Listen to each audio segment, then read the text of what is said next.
the world is ready for Mashiach, and the world so desperately needs Mashiach.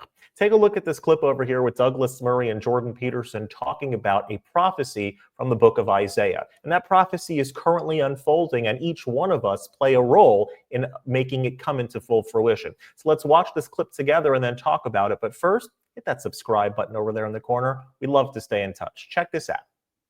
I would just add one other thing to that, which is I was talking the other day with a friend, a biblical scholar, and he said, you know that that famous quote on the walls of the UN, the quote from Isiah, and he shall judge among the nations, and he shall rebuke many people, and they shall beat their swords into plowshares, and their spears into pruning hooks.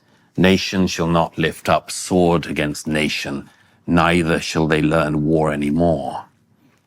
Now that's a magnificent sentiment, of course, and who wouldn't want to follow it? But the thing that I just realized is, look at what comes before it. Let us go up to the mountain of the Lord, to the house of the God of Jacob, and he will teach us of his ways, and we will walk in his paths.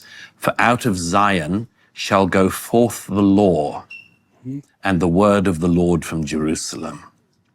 Right. That's called a precondition, Douglas. You don't get the idea of war being no more, or peace breaking out among nations, unless the word goes out from Jerusalem. Yeah. You can have one, but you can't have it without the other. That's right. Yeah.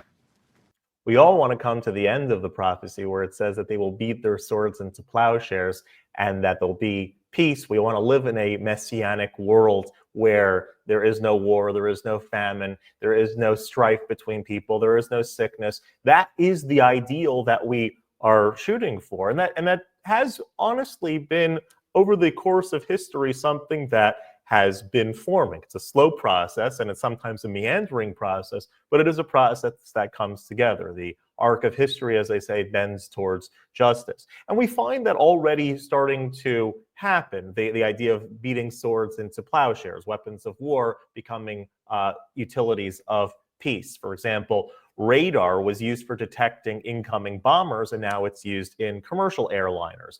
The space race was based on technology, in particular rockets, that were designed originally for nuclear warfare. GPS was something that was developed under the US Department of Defense for military navigational purposes, and now everyone has GPS in their phone in order to get where they need to go. So you have weaponry of war, things that were designed for war, designed with the sword in mind, and have become plowshares, things that are used to bring people together. The Autobahn in Germany was originally a means for German artillery to get across Europe. And now it's used as a highway system. It brings people together.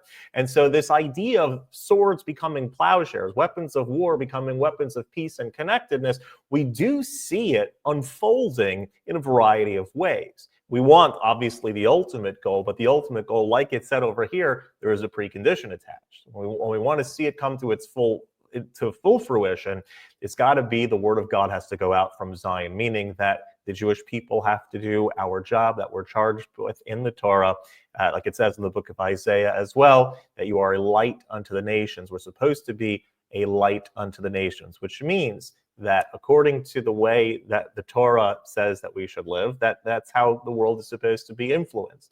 And the truth is that Christianity and later Islam took that premise and have brought some of the ideas of Torah to even the farthest islands in the middle of the sea, that everyone around the world has heard of God and has heard of concepts like free will and revelation that God gave the Torah at Mount Sinai.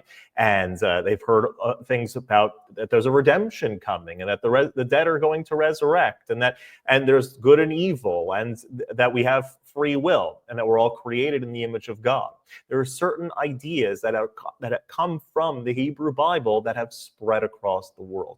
And the more those ideas are not only spread, but lived with the inhabitants of the world, will ultimately achieve what it says at the end of the prophecy, that it will be a world of peace. It will be a world where everyone beats their swords into plowshares. And may we all see it come to fruition very soon. If you like this content overall, hit that subscribe button over there in the corner. We'd love to stay in touch. Take care.